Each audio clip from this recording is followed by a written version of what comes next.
Hello again, students, and welcome to today's live IELTS class. My name is Adrian. I'm streaming to you from beautiful Victoria here in the capital of British Columbia in Western Canada. I hope that all of you have had a lovely week. I hope your weekend is off to an excellent start. Welcome to our students, our members, Fuang, Yani, Karem, nice to see you in this class as well. Java, Akira, Salam, welcome to our subscribers, viewers. This is a subscribers chat class. Everybody who has subscribed to our YouTube channel can join in on the fun. If you haven't and you're studying for the IELTS, it's a great idea to subscribe to our channel, hit that notification button so you know when these live classes are happening. In this class, everyone, we are looking at the IELTS listening section. We are specifically going to focus on part 3 and part 4. Those are the final two parts, the more challenging parts. The listening section is made up of 4 parts. Each one takes about 10 minutes of listening and answering questions. Today's topics will be on taxes and the famous scientist Isaac Newton. Okay, we know these topics because last week we did listening part 1 and part 2 of this exam, and we reviewed the topics of parts 3 and 4. If you missed last week's lesson, it's okay. You will have no problems in this class because these parts can be done separately. All of this listening material, if you'd like to catch up, if you'd like to review it, it is coming from our websites. aehelp.com for academic IELTS, gieltshelp.com for general IELTS. Our websites are the textbooks and learning materials for these live classes, so make sure to visit us there. This is aehelp.com. We use these websites for interactivity to talk to our students. You can join our premium IELTS package by clicking that big red button that's just above my head there. It's a one-time payment. You get lifetime access, and we are an IDP affiliate. We're a British Council partner and an IELTS test registration center. So you are in great hands with us. And for the general IELTS, you can check us out at gieltshelp.com. The listening parts of the exams are going to be the same on these websites because the listening and speaking section of the IELTS exam are the same for the academic and general versions of the test. So again, if you're a general IELTS student, you want to go to gieltshelp.com and click that big red button there. When you do that, you can use the discount code MARK9 for an extra 10% discount, okay, to give you a little bit more help. And we're going to use the website in just a moment to listen to the audio for the listening, and then we'll do strategies for the listening while we are listening to the audio and answering the questions. You can, of course, download our apps. We have apps that link to the websites for your phone, Academic IELTS Help and General IELTS Help. Get those from your app stores, link them, and use them. Instagram, IELTS_AHelp, GIELTS Help for our schedules. If you have questions, don't be shy. Send me an email, adrian@aehelp.com or admin@aehelp.com. Now, before we get into listening part 3, and we will be doing that in just a moment, welcome Carolina, our chat moderator. Welcome Aval, Masala, Karem, Ramelia. Nice to have you all with me. Pay attention to our schedule here from October 21st to October 30th. So we've got listening right now. Tomorrow we have speaking part 2, speaking part 3. And then on Sunday to Thursday, we've got no class. Usually we have class on Thursday, but I'm away on a trip, so no class this coming Thursday. However, we will have classes on Friday, Saturday, on the 28th, 29th.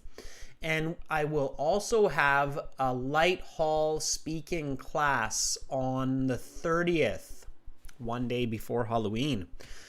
So join that class. It's a free class. There's the link for you in the chat. Light Hall is awesome. It's a great platform for interacting with not only audio but also video, just like the real IELTS speaking. So check that out.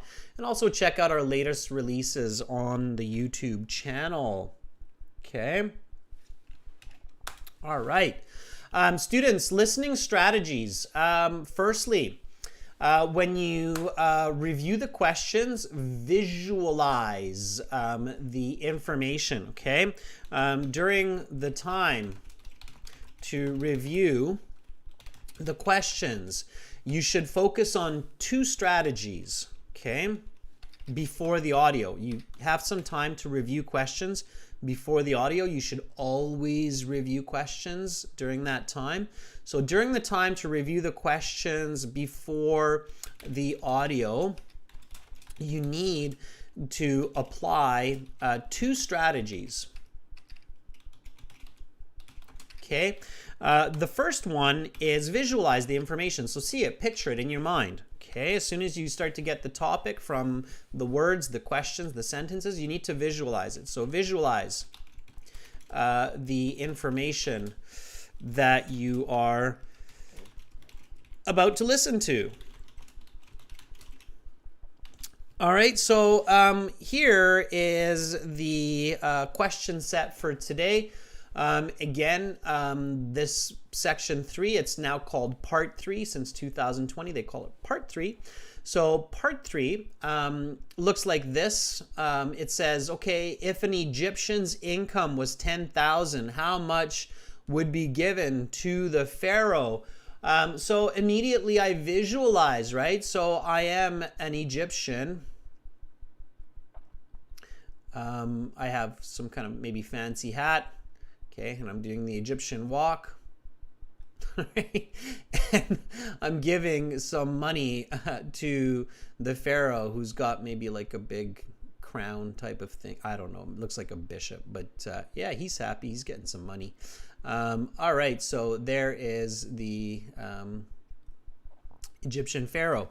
All right, Marco says, I am an artist. Marco, my art is for sale. Just one problem, it always disappears when I delete it.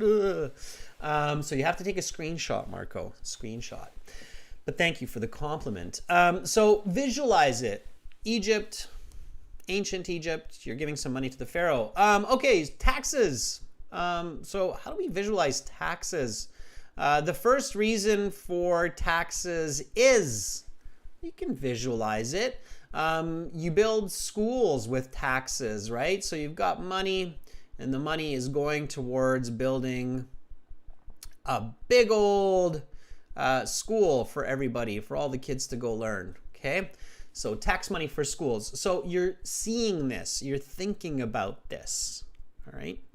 So strategy 1, visualize as best as you can the information that you are reviewing, okay? What is the second strategy? What do you think? So again, two big strategies that you should use during the time to review questions before the audio, okay? So the IELTS listening, they will say you have 20 seconds or you have some time to review questions 1 to 5. And then you start reading questions 1 to 5, and then you start seeing it. So you're like, okay, I'm this guy giving money to the Pharaoh. Okay, there's tax money going to build a school. So I'm an Egyptian.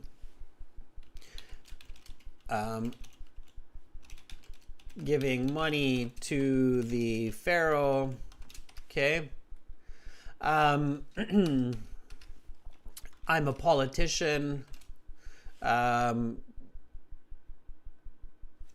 Giving money for a school. What's the other strategy? What do you think? So one is to visualize. What do you think is the other strategy that you should practice and that you should use during the real exam as well while you are reviewing questions? What do you think? Okay. Gaurab, I will definitely give you some tips for multiple choice questions as well. Okay, so there are some very good strategies for multiple choice questions. We will have some of those today, so I will teach you those. So Mohinur says predicting. Predicting comes from visualizing. Misay says paraphrasing. Akira, do not underline keywords. Okay, Yanni says paraphrase. Yeah, paraphrase, quickly paraphrase the questions in your head during the real exam and on paper at home while practicing. Okay, and then somebody says underline keywords. Do not underline keywords. In fact, in the computer-based exam, you can't underline keywords because, as somebody said in a very funny way, you'll be scratching the screen. So, no, do not underline keywords during the real exam. Okay, because it's distracting.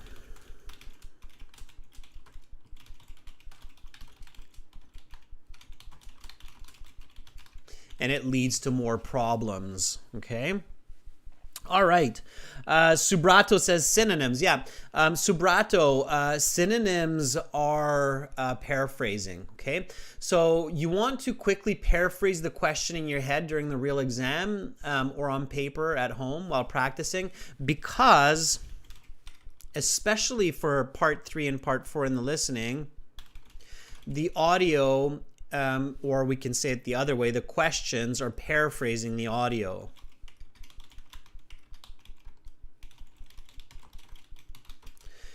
And do not use the same words, especially many of the keywords are paraphrased. That's why it's not a good idea to underline keywords. They often paraphrase those keywords because otherwise it's too easy. So they paraphrase the audio. And do not use the same words as the questions. Okay? All right, keep that in mind. Navpreet says, what is paraphrasing? Ooh, yes, Navpreet, I get your emoji. Navpreet, that is a good place to start for your IELTS exam. So for IELTS, you must understand paraphrasing. You must understand and use. It's the most important strategy for your whole IELTS exam. For your IELTS, you must understand and use paraphrasing to get good scores. Okay, it's very important. It's a big topic. I can't go too much into that right now, but we will over the course of other classes. Okay, all right. So looking at I just accidentally opened DaVinci Resolve. That's not going to be good. All right. Okay, here we go. Paraphrasing means to say it in a different way. Okay, so here, let me show you what I mean. Okay, this first question here for part 3 is, if an Egyptian income was 10,000, how much would be given to the pharaoh? Now, in the audio, you usually don't have questions. You have statements. You have people talking. So you have to imagine how this will be said in the audio.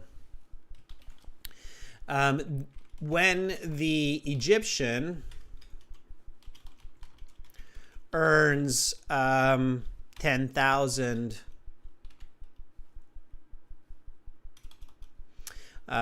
dollars, they will pay this number to the pharaoh. Okay, so this would be the paraphrase of this statement, right? Okay, that's what you need to do, and you want to do that for all of them. Try to paraphrase this one, students. So what's another way to say the first reason mentioned for taxes is? So how can we paraphrase this? How can we say this in another way? The first reason mentioned for taxes is.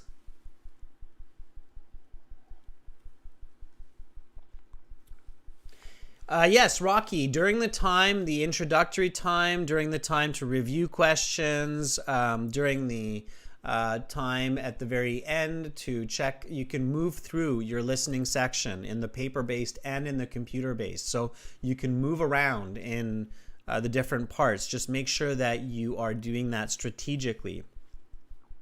Yanni says, the purpose for paying some taxes. Yanni, purpose is okay, but it doesn't mean the first reason. Okay? How can we say the first reason? What's another way to say first? Okay? Yeah, Chen, very good. So Chen says the primary purpose for taxes is. Very nice, Chen. Good job. Thumbs up. Well done.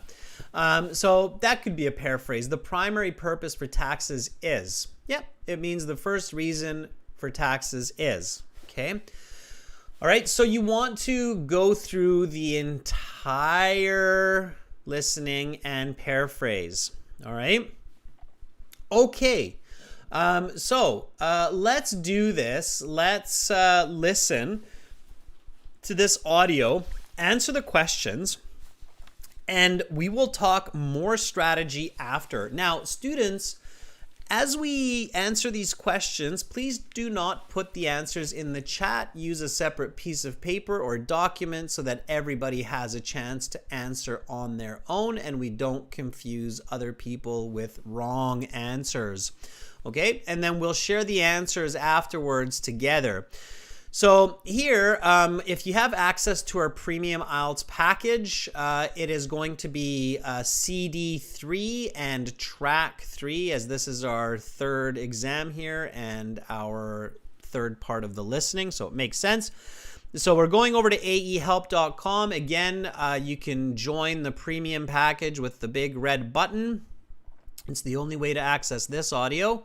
It's restricted to premium users, and then you get into your My Student account where you have your computer-based practice tests, your interactive courses, and lots more. And then, of course, you have your audio CDs. So here we go to CD 3. Everybody get ready to listen and answer. In the IELTS, you answer while you listen. Here we go, everyone. Now turn to section 3. Take some time to look at questions 21 to 26. Listening section 3. You will hear a public forum discussion between the moderator and two contributors, Dr. Philip McPhee and Dr. Ron Tatum, both political scientists at the local university, talking about the nature of taxes in society.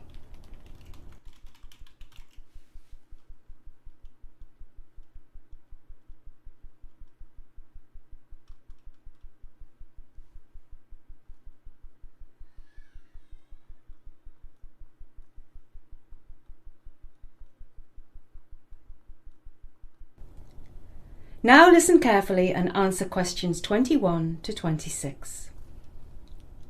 First of all, I would like to thank Dr. McPhee and Dr. Tatum for taking time out of their busy lives to spend this evening with us. Thank you for having us. Dr. McPhee, could you give us a little bit of the history of taxation? Certainly. Taxes have been around almost as long as civilization itself. There are records of taxes being collected by Egyptian pharaohs approximately 5,000 years ago. It was customary to give 20% of your production to the pharaoh, and those who evaded taxes were severely punished. Dr. Tatum, what are the reasons for taxes? Well, there are essentially three major reasons for taxes. The first and most obvious reason is revenue. Governments need money, and taxes fulfill this need. The government then spends this tax revenue on investments that are good for society, such as healthcare, schools and roads. Funding the army would fall under this category as well. The second reason for taxation is for the redistribution of wealth. In simpler terms, this means taking money from the rich and giving it to the poor. Many societies do this out of a belief that it is the responsibility of the government to look after the poor people in society. I'll let Dr. McPhee talk about the final reason for taxation. called repricing. Thank you, Dr. Tatum. Yes, the third main reason for taxation is called repricing, and by this we mean changing the price of a product to a different, generally higher price. This may sound quite strange, but if you bear with me, you'll see that it makes perfect sense. In general, products are allowed to be priced in a free market. That is to say, whoever can provide goods for the lowest price is the most successful. However, there are certain types of goods that we don't allow to go to the free market. In many countries, these are goods like tobacco and alcohol. These goods are subject to a repricing tax, which is used to discourage people from using the product. Also, these repricing taxes help offset the future medical costs associated with the people who use tobacco and alcohol excessively. You now have some time to look at questions 27 to 30.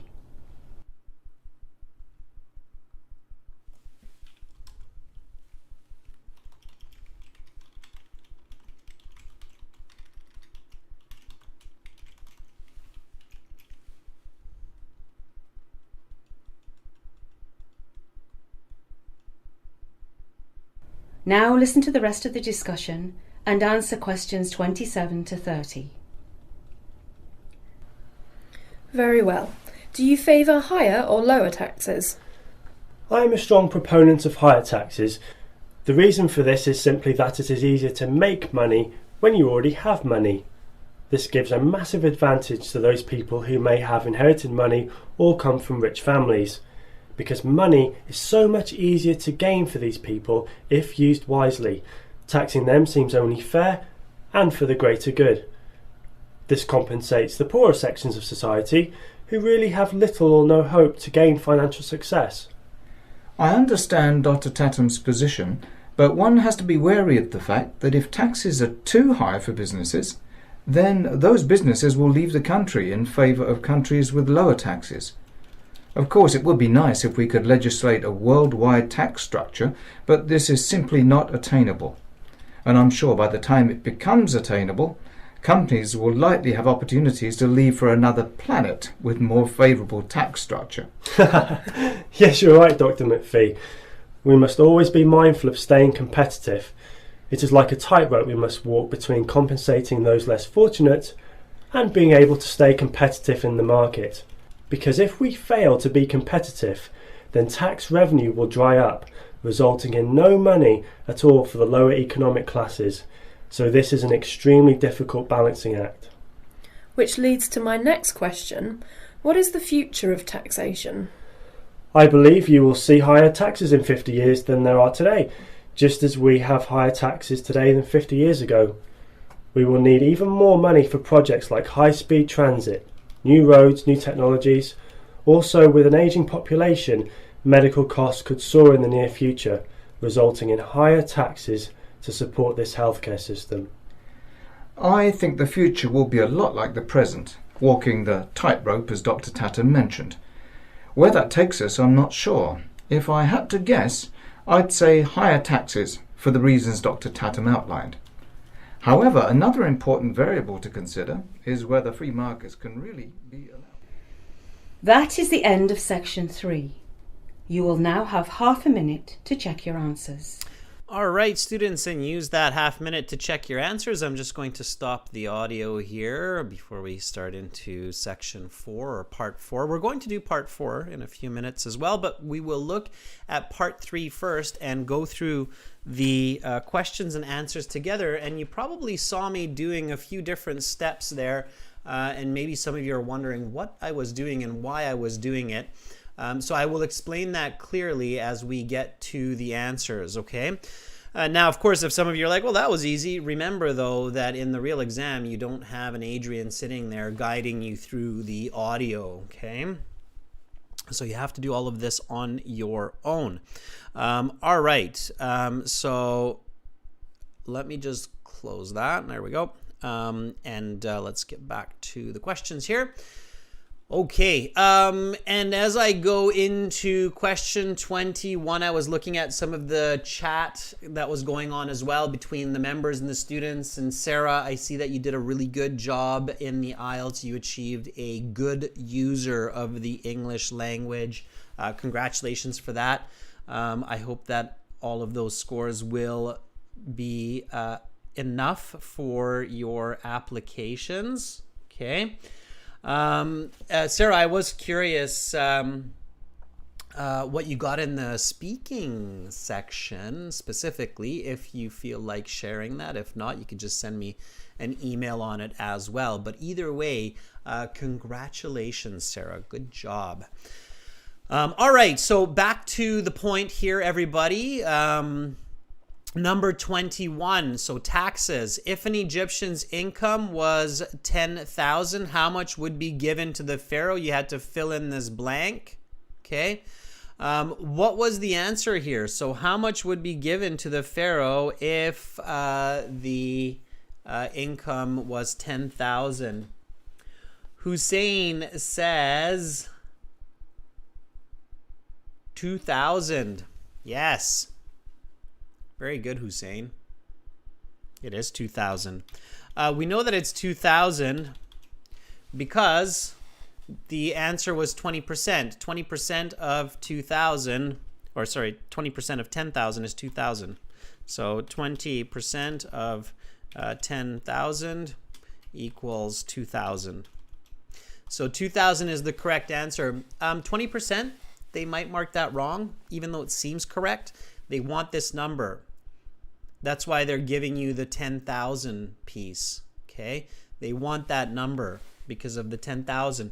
So pay attention. Sometimes you have to, for one or two questions in the IELTS listening, you have to use a little bit of math, okay? So often, for one or two questions in the listening section, you need to use a bit of math. So be careful with that, okay? All right. Thank you for giving me those specific scores, Sarah. I really appreciate it. Okay, really good. Good job on the listening part, by the way. Yeah, writing and speaking tend to be the most challenging. Absolutely. Okay. All right. Number 22. The first reason mentioned for taxes is, and it's the simple one, right? What is it? The answer comes quite quickly here. What was it? Hussein and Masay and Karem all agree that number 22 should be revenue. Yeah, income, right? Revenue. Revenue, income. The government needs to make money so they can pay for police, for military, fire department, building roads, building schools, right? Those cost a lot of money. So the first reason mentioned for taxes is revenue. Very good. And then the professor quickly explains the second reason. So he says the second reason for taxes is known as something, taking money from the rich and giving it to the poor. So what is the second reason for... Masay says distribution of wealth. Masay, it says no more than 2 words. So if you write distribution of wealth, then you will get it wrong. All you have to write is what Angel Janet wrote, redistribution. Redistribution. Okay? Yeah, so you take and you give out. You redistribute. Distribute means to hand out to different locations, places. Redistribute means to do it again. Okay? All right. Let's go to the next one. Flowchart. Here we go. So here I was showing you with the annotation how to kind of go through this. And this was the third reason for taxes. Okay. It's for kind of special types of products, right? So they give this example of products. What kinds of products do they talk about? So what kind of products have this this special type of tax? Okay. Good, Messe. Yeah, really pay attention to those instructions. Fuang says alcohol, tobacco. Yes, exactly. Alcohol and tobacco. Okay. Hemin, you're asking me for my band scores. Check out the videos on our YouTube channel. They're in the list called My IELTS Journey. Check it out, Hemin. Okay. Yeah, this is repricing. It'll be a lot more fun than if I just tell you. Imad, it's called repricing. Yes, absolutely. And it's for alcohol and tobacco. So which answer is repricing? 25, 24, 26. And notice, students, that here the answers did not necessarily come in the same order as the questions. So Akira says 24 is D, 25 is E, and 26 is B. Akira, unfortunately, you got all of those wrong. Yes, unboxing masala. 26 is repricing. Absolutely. So this is D. And interestingly, this is kind of the first one that you figured out. Okay. So here we have, for this one, we have D as the correct answer. Here, let me do it this way. So we had D for this one. Yeah, 26 was D. D is repricing. Okay, so subject to repricing tax.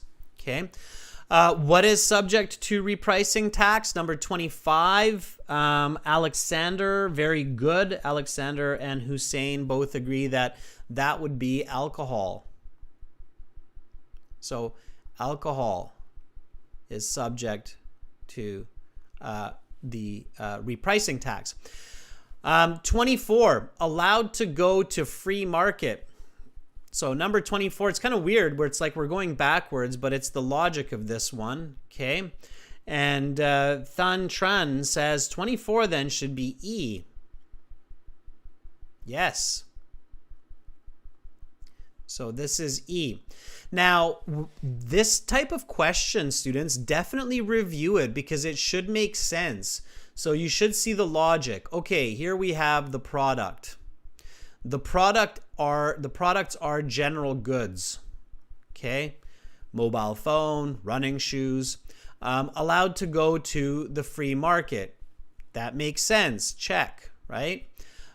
Or the product is something different, something that causes problems for society like alcohol or tobacco. People get sick, people get violent, people do strange things.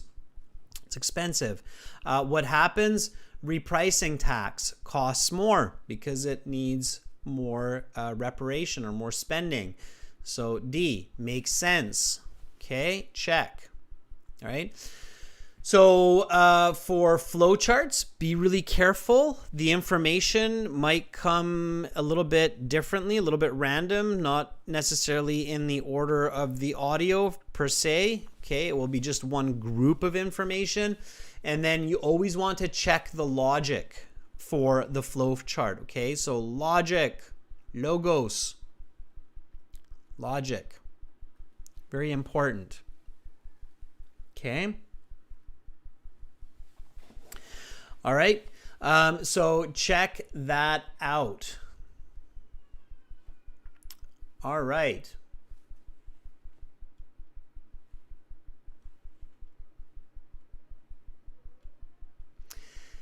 Then you had a little bit of time to review the next questions. Now, this one's interesting. Okay, 27 to 29 is what's called a multiple choice question. All right. So basically they say write the 3 correct letters A to F next to questions 27 to 29 in any order. Okay. So the order doesn't matter as long as you have the right ones. Now here, really pay attention to the question. Which 3 of the following are arguments given in favor of lower taxes? Okay, so the key here is lower taxes. Okay, not higher, but lower taxes. The professor at first is talking about higher taxes, but then the other professor starts talking about lower taxes. Now, the biggest trick for this type of question, okay, is to take notes. Okay, and I wrote that for you here. So instead of trying to read all of this information, it's too much to pay attention to. You need to catch the reasons. You need to pay attention to it. So I wrote down in my notes, and you can write notes in the computer-based exam as well. You have a piece of paper and a pen. So I wrote down, okay, businesses leave the country. Okay, no world tax. There's no tax for the world yet. And staying competitive. So being competitive is important. Okay, let me see if I can find these. All right. Okay. So A, it is easier to make money when you are already rich. That was definitely for higher taxes. So that one, no, right? Businesses will leave the country if taxed too harshly. Does that match one of my notes? Okay. Does it match one of my notes? Yes, it does. Okay. So that is a correct answer. Boom. There you go. All right. Inheriting money requires hard work. Is that in my notes? Inheriting money requires no hard work? No. One's not in my notes. Okay. All right. A country must be able to stay competitive in the global market. That was in my notes, right? Okay. A worldwide tax structure can be implemented. They said it can't be. So no. Lower taxes in the end benefit everyone, including the poor. Not in my notes, but that's the last possible answer. Right? Because this one, no, A, no. So A, no, C, no, E, no. So we know that, and I know that B and D were correct. So F has to be correct. So the correct answers there were B, D, and F. Okay. One more time. The most important strategy for the multiple choice questions is take some notes and catch the answers. If you're staring at the answers and you hope that the answers will jump out at you, you will get lost, you will get confused, and you will probably lose marks. Okay, everybody got that? Okay. Akira, it's not PDF, it's BDF, not PDF, it's BDF, okay? So you need to take notes and you need to use your notes to solve the answer. Somebody said, well, what if I take notes and I'm trying to figure it out? Can I just do it at the end when I'm reviewing the questions? Yes, absolutely. So when they finish part 3 and they say, now you have some time to review the questions, you can answer this question at that time. Somebody very cleverly asked me that last class, okay? All right. I see the thumbs up, so it sounds like everybody's clear on that. Multiple choice questions. Somebody was asking me earlier in the class, how do I solve multiple choice questions? Okay, the number one tip or strategy is you need to catch the answer. So the number one strategy is listen for the answer. Okay, the biggest mistake that students make is they stare at the choices. They're like looking at the choices like, okay, one of those is going to pop. One of them is going to pop. Pop. There it goes. No, that's not. No. The answer doesn't go, bam, here I am. Hey, it's me. Look at me. No, that doesn't work. That's just the reason anybody know, like, here's an interesting question, right? Anybody know why people stare at the questions thinking the right answer will jump out? There's a very good answer for this, and it's not your mistake or it's not your fault. It's the fault of the education system that we have, okay? Here's an interesting question for you. I've never asked this, but I wonder if anybody will be able to figure out the answer. Anybody know why many people or many students stare at the answer choices hoping to catch a word and hoping that one correct answer will jump out at them while they are listening? So anybody know why this is such a common mistake for people in all parts of the world, where they have a multiple choice test and they're staring at the questions, hoping that one will jump out and then it doesn't. And then they're really upset and they don't know what's going on and they don't know which one's the right answer. Why do we fall into this trap as adults? Anybody know that? Humboldt says IELTS is not taught at schools. It's not true, though. We have multiple choice exams in schools. So we do have multiple choice exams in even elementary school.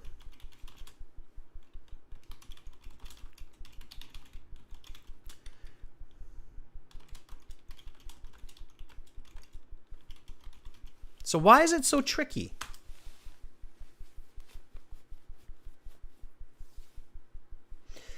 Hawk says, I think it's because they think IELTS listening is very easy, so it will just pop in their face. No. Let me give you a hint, okay? Multiple choice exams from grade, let's say 3 to grade 10 are different than grade 11 through university. Okay. Here's the million-dollar question. How? So this is the reason so many people fall into issues with multiple choice questions. It's one of the most common questions I get from IELTS candidates is help me with multiple choice, help me with multiple choice in the reading and in the listening.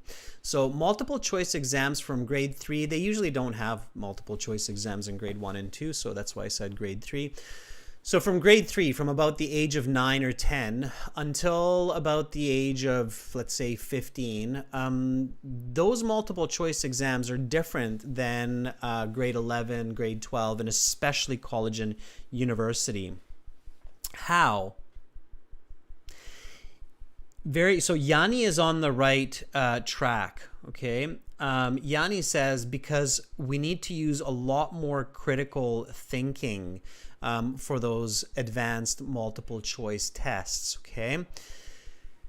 Exactly, okay? So grade 3 to 10 multiple choice exams often just need you to match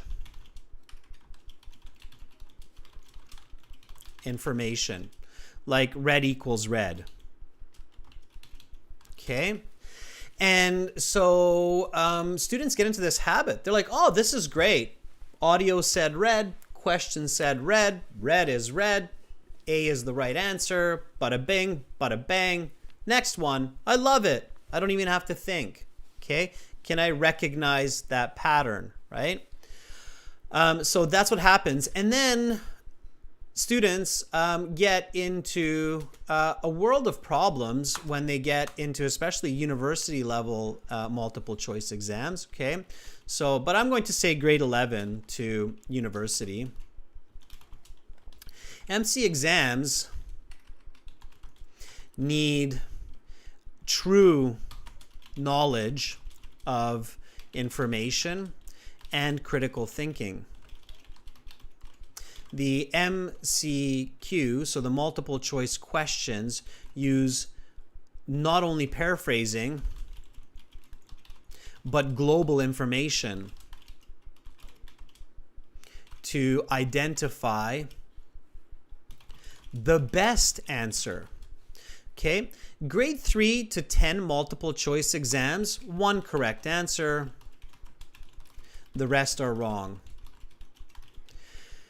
University level multiple choice questions, more than one possible correct answer.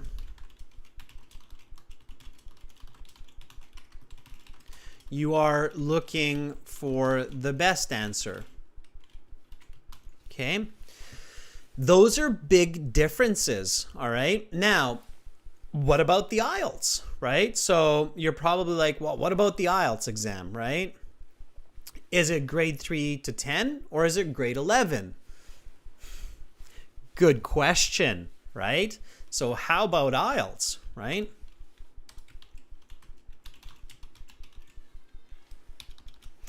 And this is where so many IELTS teachers and videos are confused too, and they don't understand it clearly. But here is the reality, okay? How about IELTS? So IELTS, early questions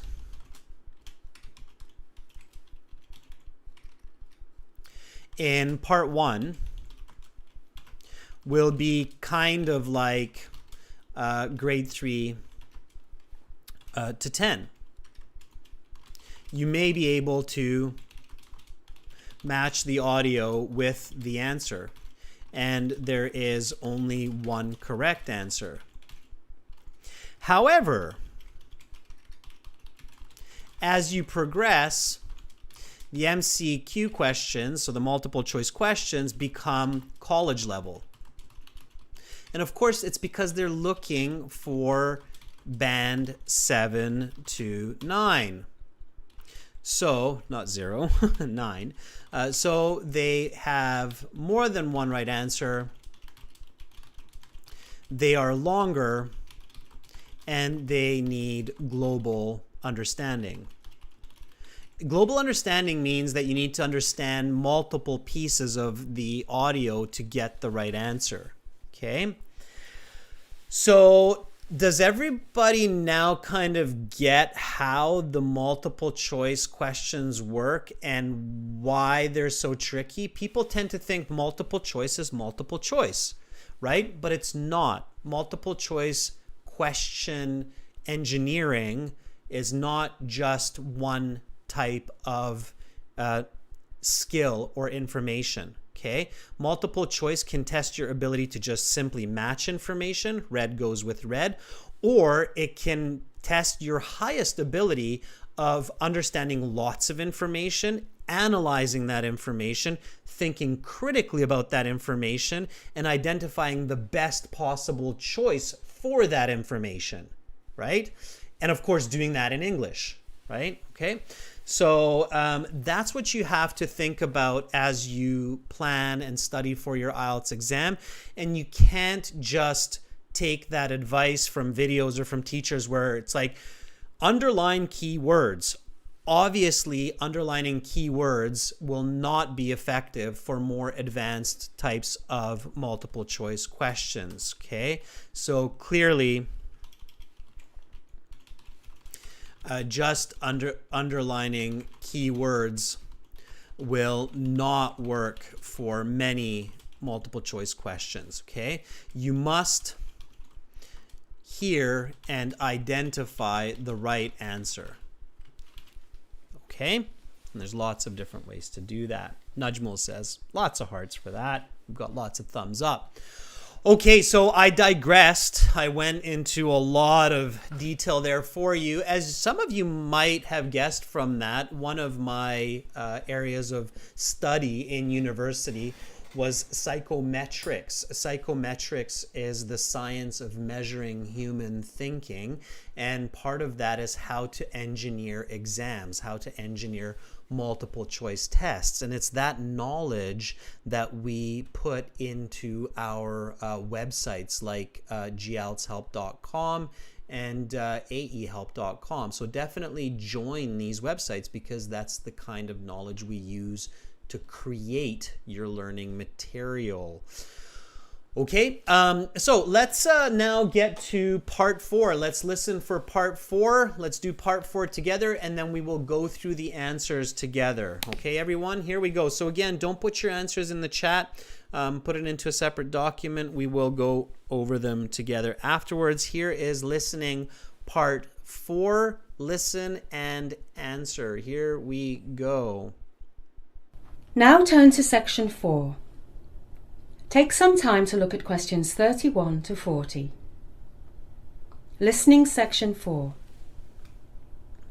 You will hear a lecture about English scientist Isaac Newton.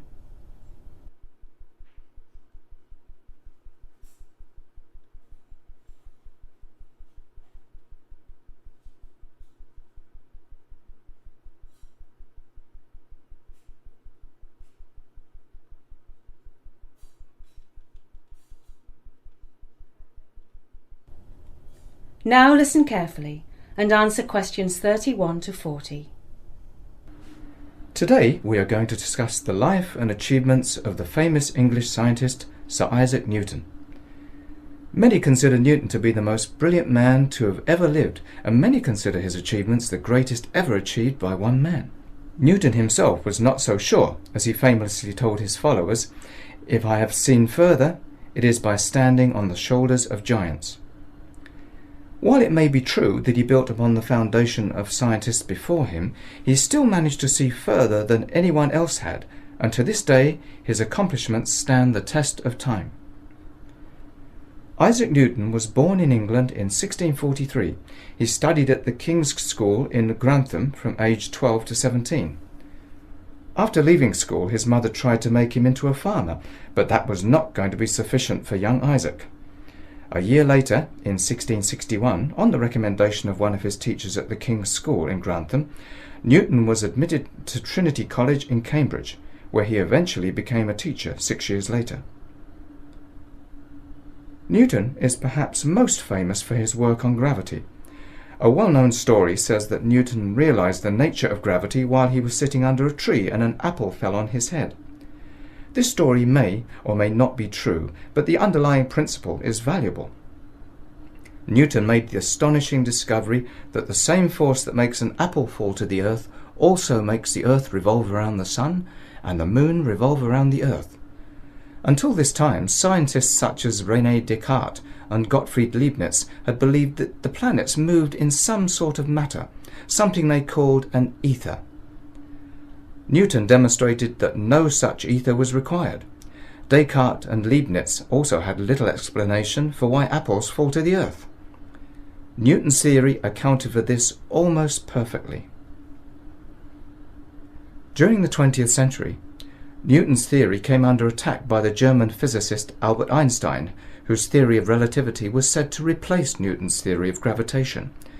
This is simply not true. Einstein's theory is a landmark achievement in science, but it did not replace Newton's theory, it merely improved it. To picture this, think of a smooth ball, perhaps a billiard ball. In this experiment of the mind, Newton tells us that the ball is smooth. However, Einstein says that the ball has small imperfections, dents, cuts, and scrapes. Who is right? The answer is both of them.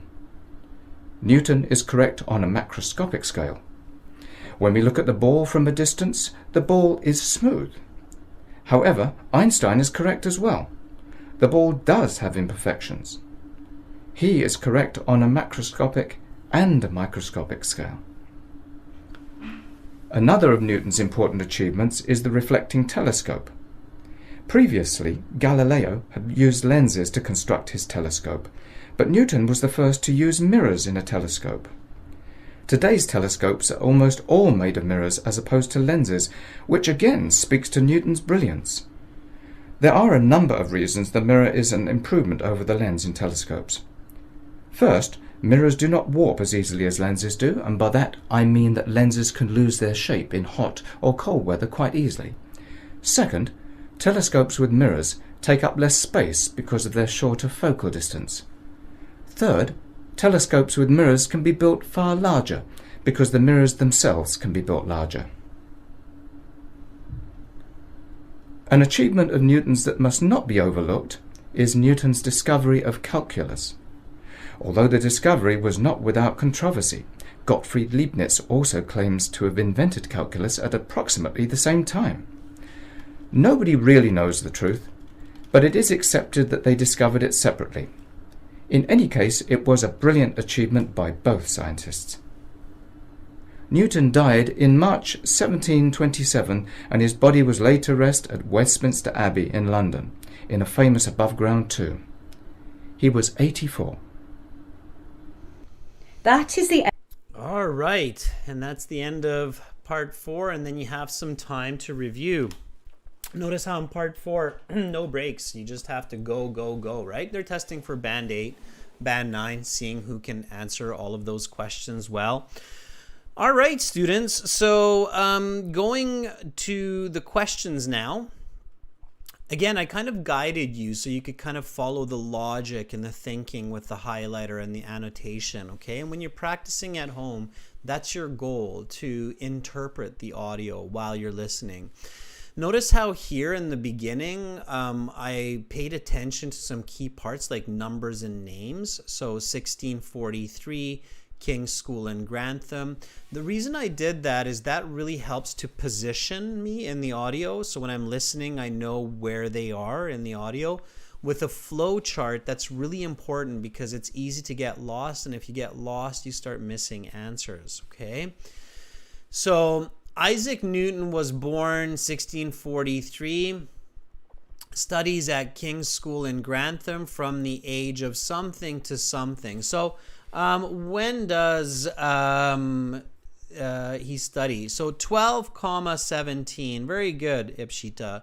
Yeah, so just two numbers, 12 and then comma 17. You don't even need the 2, okay? It's just 2 words or numbers. We've got 2 numbers. Punctuation doesn't matter. So 12 and 17. Both of those in your paper-based exam has to go for question 31. Okay, and then Isaac leaves school. A mother attempts, they don't say attempts, they say mother tries to make him into something very different from what he becomes, right? Yanni says farmer. Everybody, good answers. Farmer, watch the spelling. Humble, F-W-E, few, far more with an O. No, farmer with an E, right? Farm-er. Okay. Yeah, tries to make him a farmer. And then 1661, on the recommendation of his teachers, he's admitted to Trinity College. Again, this helps me position in the audio. 6 years after beginning, Newton becomes a something. What does he become? Yeah, Fong, very good, a teacher. Smart guy. Becomes a teacher. There. Okay. All right. And then we had this interesting type of question where we had to match the person to their achievement. And you have these in both the listening and the reading section. So notice how here I was taking some notes of who was doing what. And that's a good way to do it. So it's just kind of like the multiple choice, because that's kind of what it is. So each of these are a choice for each of these questions, right? So it's like a multiple choice type question presented a little bit of a different way. So we had to figure out who's who among these scientists. Okay, number 34, believed that planets moved in an ether. Rakia says that was C. Yeah, I took a note for that, right? I wrote down the word ether. So that was definitely C. Good. Okay. And then developed a theory which was thought to replace the earlier theory of gravity. Well, importantly, we learned that the theory of gravity came from Newton. And the person who maybe replaced that, but really didn't, was Einstein with the theory of relativity, right? E equals mc squared, right? Okay, so 35 was D. 36, the tricky one. In the experiment of the mind tells us the billiard ball is smooth. So they talked about Newton and they talked about Einstein and the billiard ball. So the ball is smooth or the ball has scratches and mistakes on it. One of them said it's smooth. One of them said it's not smooth. The person who said it was smooth is is B. It's Newton. Okay. So Newton said it's smooth. Einstein said it's not smooth. Okay, so C, D, B.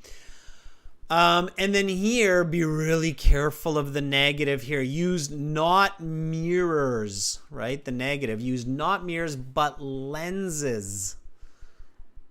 In the construction of the telescope, Ipshita Fwang agree that was...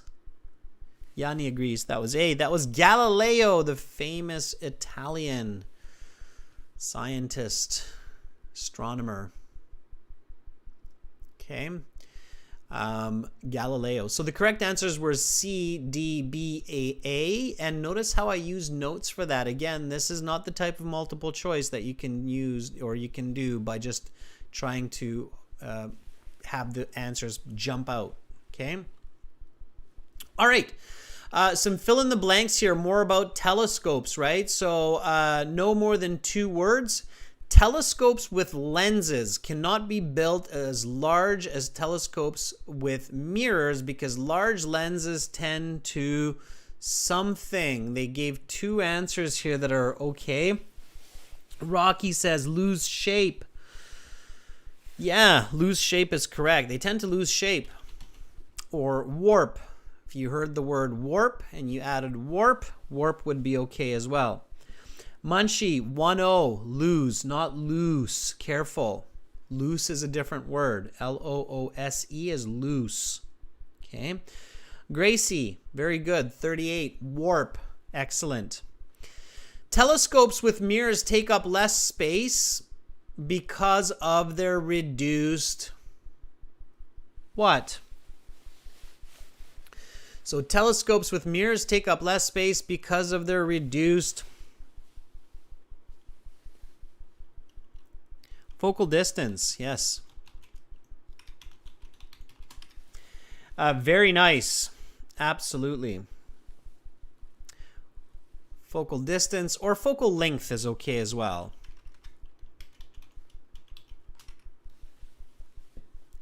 Both are okay. Focal length, focal distance. Length, distance, paraphrase, both are mentioned. They'll take both. Okay. All right. Nicely done. Last one.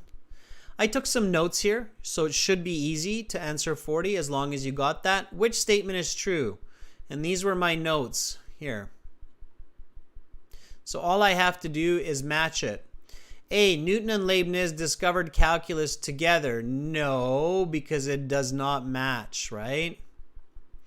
Okay, Newton and Leibniz discovered calculus separately during the same time period. Perfecto, right? So the answer is B, obviously. Okay. Again, notes and understanding and logic for multiple choice questions. That's what you're going for. Students, well done. Question, how many did you get correct from 40? So if you were in the class last week and you did part 1 and part 2 and you remember how many you got correct, if you're just continuing that class, then figure out how many you got correct from 40. Okay, if you're just counting from 20, your goal should be 12 or better. Okay, 12 or better.